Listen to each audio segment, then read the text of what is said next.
that people quit their job and then 2 months in, it did not work. First of all, they quit their job thinking, oh, I'm going to start working on my online course from now on.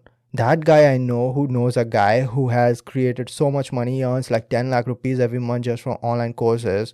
Over here, I'm earning like 50,000 rupees every month. Why can't I do that? So what I'm going to do, I'm going to use like my 2 lakhs of saving, quit my job, and then earn 10 lakh every month. And then what happens? You invested 50,000 into that, creating course and creating platform, and then you got zero money out of it.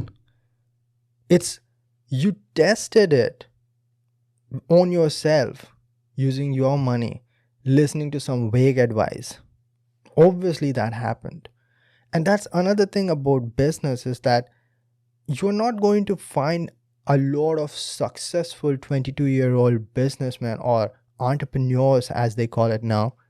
Why is that? Why are all the successful businessmen and entrepreneurs are generally in their late 30s, 40s, 50s, 60s? Why is that? Because they have worked in organizations, they know how it works from the inside. Then they try again and again, and then they fail again and again, and they finally find a solution or finally found something that worked. That's what people do not understand. It's not like when you quit your job and start your dream project, you are going to work any lesser. Most likely, you are going to work more for a lot less money. But over time, it is going to build. If you keep on having the job, it's going nowhere. You're going to get a slight increment every year, and that's pretty much about it. A promotion after a year, and that's pretty much about it. But if you want that explosive growth, you'll have to take 2 steps back to take a big leap. That's all well and good, but there's an importance with job as well, and that's, I'm going to get a little bit back into it. Why job is important?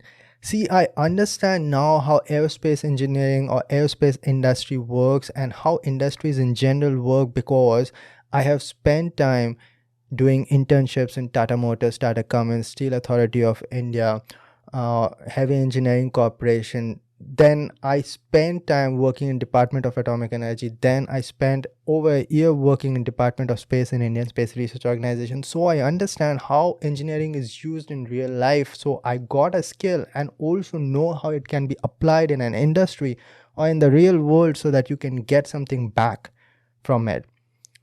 If you go to college and decide that without having any work experience, I'm going to start building something on my own, how is that going to work? Because you, first of all, do not learn from others, and then also you're going to fall and fail headfirst. That is actually the first step of starting anything innovative, failing. And how are you going to fail? With whose money are you going to fail? Because you never had a job, so you never had a saving. So what, are you going to fail on your parents' money or your friends' money? You're going to keep on borrowing it from someone else? Or are you going to take a loan and do the stupidest thing ever, that getting into a loan in your early 20s when you have not even started your career? So you have to think about all of this in a proper manner. Don't just glorify entrepreneurship. Don't just glorify YouTubers. Don't just glorify those people who are making online courses. Think about what you need to do in a practical manner, and then do non-pragmatic stuff like taking risks in your life. Take calculated risks. Before I left ISRO, I had 2 lakh rupees in my savings, and it kind of almost met it. If I was like off by 40,000-50,000, I would be done. But kind of I made it. But that was also a good amount, saying that I already have a source of income. I already was creating revenue on a monthly basis from my YouTube channel. I already had opportunities and options and contracts that were being offered to me. Sponsors were already approaching me. That's when I decided to quit my job. So jobs are extremely important. What you need to understand, what are jobs? All the jobs are in the field of traditional careers. Most of them are directly traditional, which has been over there for hundreds and hundreds of years, or a subsidiary to a traditional career or dependent on that. For example, marketing is going to be important for any industry. Now marketing has a subcategory of online marketing, and so you need expertise in social media and stuff, and advertisement on these platforms as well. So if you think that, okay, advertisement online on social media, that's a career, well, that's a part of a bigger career that has been over there for hundreds and hundreds of years. So how are you going to understand these careers and do anything which is profitable in real life if you have not experienced it?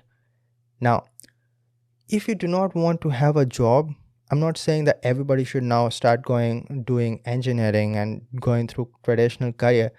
You can do anything.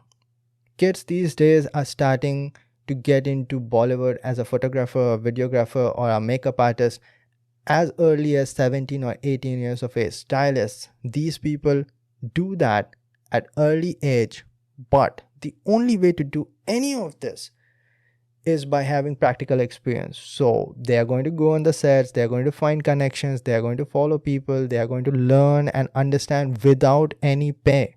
Same thing, I'm going to work harder without as much as money. So no matter what you do, you will have to work. It's just that if you're working in a domain that you're happy about or you enjoy, the work is going to be slightly more fun and easier most of the time. Even the thing that you're most passionate about, you're going to hate it at some point or the other, but you'll have to push through it. There's nothing in this world that la la la la and every time it is fun for you. So that's all about, like, you have to understand the dynamics of job, and I'm able to say these things because I've experienced all of this, and also I've talked to people who have done multiple of these that I'm discussing over here. And it is important because people do not tell you about these things. It is not glorified as much. So have a risk-taking ability, think out of the box, but also thinking out of the box does not mean you'll stop thinking inside the box. I'm never going to listen to anyone who is thinking pragmatic from now on.